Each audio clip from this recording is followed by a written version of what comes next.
Hello everyone! For today's video ay magluluto po tayo ng breakfast and lunch. So dito nga po ay nagluto na tayo ng ating breakfast. Siyempre uunahin natin yon. Nagsalang na ako ng kawali, di naglagay ng oil, sinunod ko na yung bawang, hinintay lang natin siya na mag-brown, tapos isinunod ko na din yung kanin lamig.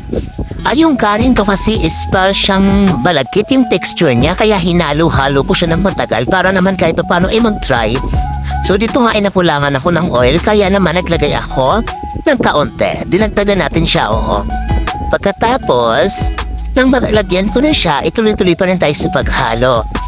Tapos niya nilagyan ko na siya dito ng kaunting salt para naman may lasa yung ating fried rice. Then pagkatapos ko malagyan is halo-haluin lang natin yan ulit. Ayan, sige, halo lang hanggang sa kumapit na yung salt sa kabuuan ng kanin. Nung okay na nga siya, ayan, pinatay ko na rin dito yung apoy. Tapos ililipat natin siya sa ibang stove kasi magluluto tayo syempre ng partner natin ng fried rice, egg and spam. Yes po. Dito nga naglagay na tayo ng kawali na paglulutuan natin ng ulam. Pinaihit ko lang siya ng bahagya, then naglagay tayo ng oil. Nang malagyan na siya ng oil, ay nantay lang natin siya uminit, then inilagay na natin yung lulutuin nating egg. So ayan po, hinaan lang po natin dyan yung apoy kasi ang gusto ko sa egg yung nagme-melt yung yellow. Oo, hindi naman hilaw, pero yung tamang-tama lang na hindi siya ganun kaluto, hindi rin siya hilaw. So, kailangan hinaan natin para makuha natin yung exact na gusto natin na luto ng egg. So dito nga, pinaliktad ko lang siya ng bahagya para naman yung ibabaw niya is maluto. No? Tapos ibabalik lang din natin. Nung mas tingin ko ay okay na yung egg, ay kukunin na rin naman natin. Tapos ibabalik na rin natin yung, ilulutuin natin yung isang egg. Tapos, ganoon din ang gagawin natin, hihinaan ng apoy, maglalagay tayo ng kaunting salt, then okay na yon. Tapos next naman natin dito is yung spam. Ang spam naman is luto na talaga siya, di ba? So ang gagawin na natin ay piprituhin na natin siya ng bahagya. Yung medyo mababrown lang siya. Pagkatapos nga dito, maya-maya lang din ay binaligtad ko na. Oo. Kasi pag nasobrahan siya sa pagkakaprito, na hindi na siya masarap. Nawawala yung pinaka-juicy niya sa loob ng meat. Pagkatapos ko nga dito, may prito itong spam, kinuha ko na rin siya.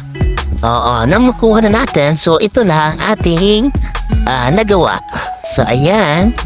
Tapos next naman natin lulutuin ang ating ulam for lunch. Syempre, hindi mawawala sa atin ang chicken adobo. Dito nga ay nagpainit na ako ng kawali, then naglagay na ako ng kaunting oil. Inilagay ko na yung bawang. Hintay lang natin siya na mag-brown, saka natin isusunod ang sibuyas. Tapos naman haluin lang siya ng hahaluin hanggang sa maluto yung sibuyas. Tapos dito nga ay parang nakulangan ako ng oil, kaya dinagdagan pa natin siya ng konti. So meron ako nakamarinate na ng chicken. Minarinig ko lang siya sa toyo and pepper. Tapos, nung okay na siya sa pagkakagisa ko, saka naman natin ilalagay isa-isa yung chicken. Para naman, maprito lang siya. Hindi ko alam kung ganito magluto yung iba. Pero ganito po ako magluto ng adobo. Piniprito ko po siya ng bahagya. Kasi yung chicken naman is nag-oil naman siya ng sarili niya, ng kusa.